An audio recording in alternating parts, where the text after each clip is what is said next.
ಮುಂದಿನ ಕೃತಿ ಶೇಷದೇವನೇ ಪೋಷಿಸೆನ್ನನು ಶೇಷದೇವ. ಈ ಹಾಡು ಹರಿದಾಸ ಪರಂಪರೆಯ ಪ್ರಮುಖರಾದ ಶ್ರೀ ಕಾರ್ಪರ ನರಹರಿದಾಸರು ರಚಿಸಿದ್ದಾರೆ. ಈ ಕೃತಿಯು ಆದಿಶೇಷನ ಅಂದರೆ ಸರ್ಪರಾಜನ ಮಹಿಮೆಯನ್ನು ಕೊಂಡಾಡುವಂತಹ ಒಂದು ಕೃತಿಯಾಗಿದೆ. ಕರುಣೆಯೇ ಸಮುದ್ರದಂತಿರುವ ಶೇಷದೇವನೇ, ನನ್ನನ್ನು ರಕ್ಷಿಸು, ಸಂಸಾರವೆಂಬ ಕಷ್ಟ ಭವ ಕ್ಲೇಶಗಳನ್ನು ದೂರ ಮಾಡು ಎಂದು ಕೇಳುತ್ತಿದ್ದಾರೆ. ಸಾಕ್ಷಾತ್ ವಿಷ್ಣುವಿಗೆ ಹಾಸಿಗೆಯಾಗಿ ಆಸನವಾಗಿ ಸೇವೆ ಮಾಡುತ್ತಾ ಭಗವಂತನ ಮಂಗಳಕರವಾದ ಗುಣಗಳನ್ನು ಸಾವಿರ ಮುಖಗಳಿಂದ ವರ್ಣಿಸುತ್ತಾ ಪ್ರಕಾಶಮಾನವಾಗಿ ಇದ್ದೀಯ ಶೇಷದೇವ, ನೀನು ನನ್ನನ್ನು ಕಾಪಾಡು ಎಂದು ದಾಸರು ಕೇಳುತ್ತಿದ್ದಾರೆ. ಶೇಷದೇವ, ಭೂಮಿ ಪಾತಾಳ ಆಕಾಶ ಎಲ್ಲೆಡೆ ವ್ಯಾಪಿಸಿ ತ್ರೇತಾಯುಗದಲ್ಲಿ ರಾಮನನ್ನು ಅತ್ಯಂತ ಭಕ್ತಿಯಿಂದ ಸೇವಿಸಿದ ಲಕ್ಷ್ಮಣನಾಗಿ ಅವತರಿಸಿ ರಾಮನ ಅಪಾರ ಪ್ರೀತಿಯನ್ನು ಹೊಂದಿದ್ದನು. ಶೇಷದೇವನು ವಾರುಣೀ ದೇವಿಯ ಪತಿಯಾಗಿದ್ದಾನೆ. ಭೂಮಿಯ ಮೇಲೆ ಕೃಷ್ಣಾ ನದಿಯ ತೀರದಲ್ಲಿರುವ ಕಾರ್ಪರ ನಾರಸಿಂಹನ ಪಾದ ಕಮಲಗಳನ್ನು ಆಶ್ರಯಿಸಿ ಸುಖವಾಗಿ ನೆಲೆಸಿದ್ದಾನೆ. ಕೃಷ್ಣನ ಅಣ್ಣನಾದ ಶೌರಿಯೂ ಕೂಡ ಬಲರಾಮನು ಶೇಷದೇವರ ಅವತಾರವೇ ಆಗಿದ್ದಾನೆ. ಈ ರೀತಿ ದಾಸರು ಶೇಷದೇವನನ್ನು ಹೊಗಳಿದ್ದಾರೆ. ಶೇಷದೇವನೆ ಪೋಷಿಸೆನ್ನನ್ ಶೇಷದೇವ, ಶೇಷದೇವನೆ ಪೋಷಿಸೆನ್ನನ್ ಶೇಷದೇವ. ಕರುಣಾ ಸಮುದ್ರ ಭವ ಕ್ಲೇಶವ ಕಳೆಯೋ ಸುರೇಶ ಮುಖ ವಿನುತ, ಕರುಣಾ ಸಮುದ್ರ ಭವ ಕ್ಲೇಶವ ಕಳೆಯೋ ಸುರೇಶ ಮುಖ ವಿನುತ. ಶೇಷದೇವನೆ ಪೋಷಿಸೆನ್ನನ್ ಶೇಷದೇವ, ಶೇಷದೇವ.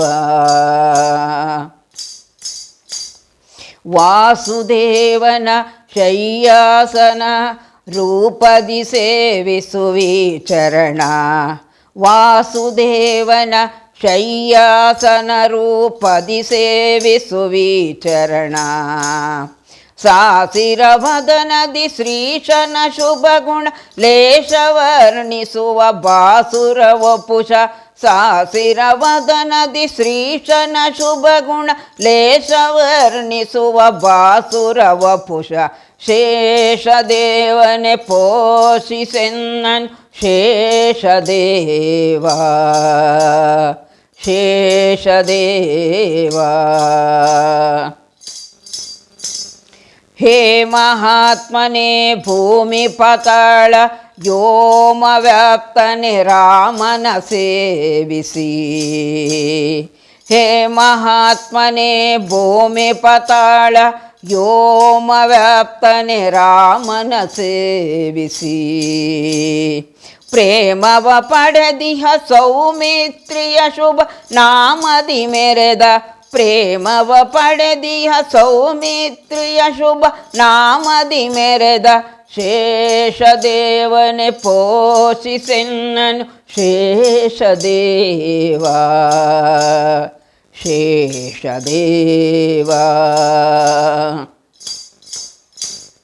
ವಾರುಣಿ ವರದಾರುಣಿಯೊಳು ಕೃಷ್ಣ ತೀರ ಕಾರ್ಪರ ನರಸಿಂಹನ, ವಾರುಣಿ ವರದಾರುಣಿಯೊಳು ಕೃಷ್ಣ ತೀರ ಕಾರ್ಪರ ನರಸಿಂಹನ.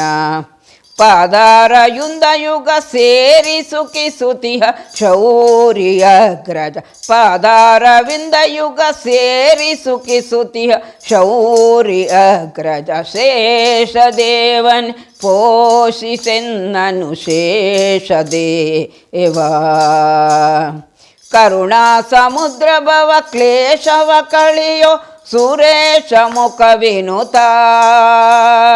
ಶೇಷದೇವನೆ ಪೋಷಿಸೆನ್ನನ್ ಶೇಷದೇವ, ಶೇಷದೇವನೆ ಪೋಷಿಸೆನ್ನನ್ ಶೇಷದೇವ, ಶೇಷದೇವ, ಶೇಷದೇವ.